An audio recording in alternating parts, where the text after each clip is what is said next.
COVID-19 pandemic of 2020, worn out by the madness of modern life. Now, this isn't a book about the pandemic, though when history tells our story, COVID-19 will be our generation's World War II, the global catastrophe we all shared and lived through. What began in 2020 was a shared experience of global trauma, and trauma takes a toll. The long experience of losses, great and small, all the high-volume tension around masks, quarantines, vaccines, school closures, and on the list goes. Journalist Ed Young won the Pulitzer for his coverage of the pandemic, and here's one of the things he found.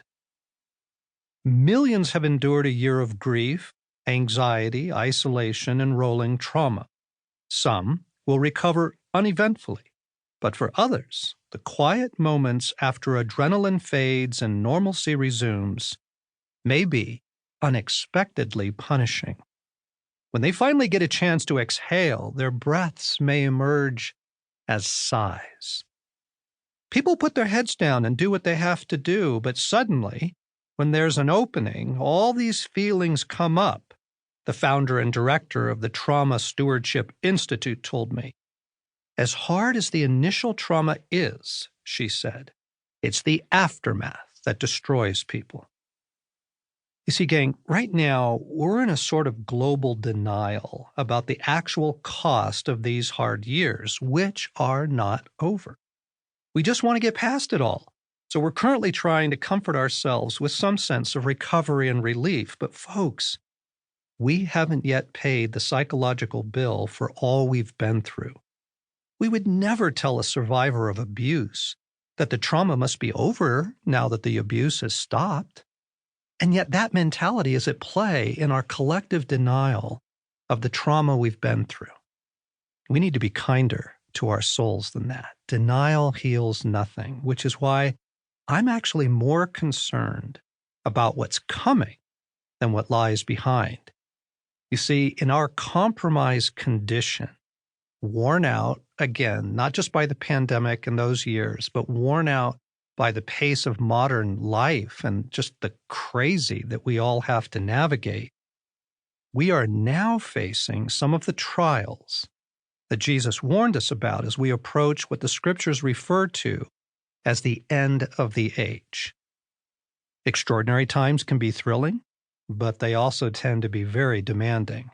Our hearts will need some guidance and preparation. It would be a really good idea to take the strength of your soul seriously right now.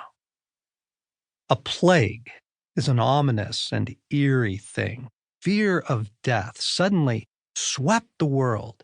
Death unseen and unpredictable, death by plague.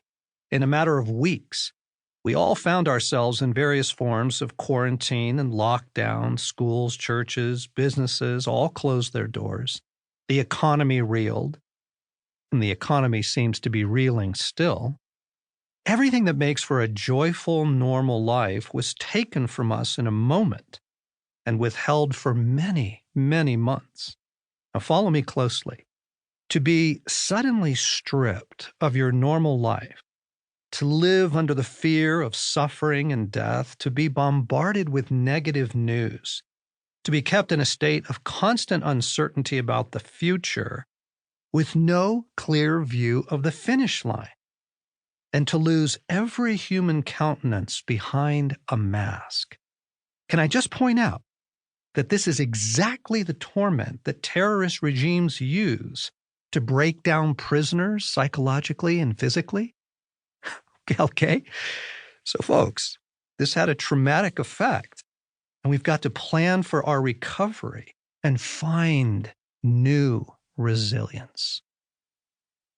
I've been working in the soul care space for almost 40 years as a trained therapist and working with people all around the world in strengthening the soul, the heart, the life of the heart.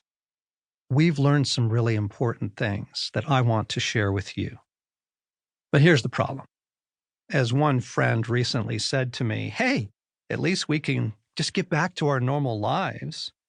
But that's not exactly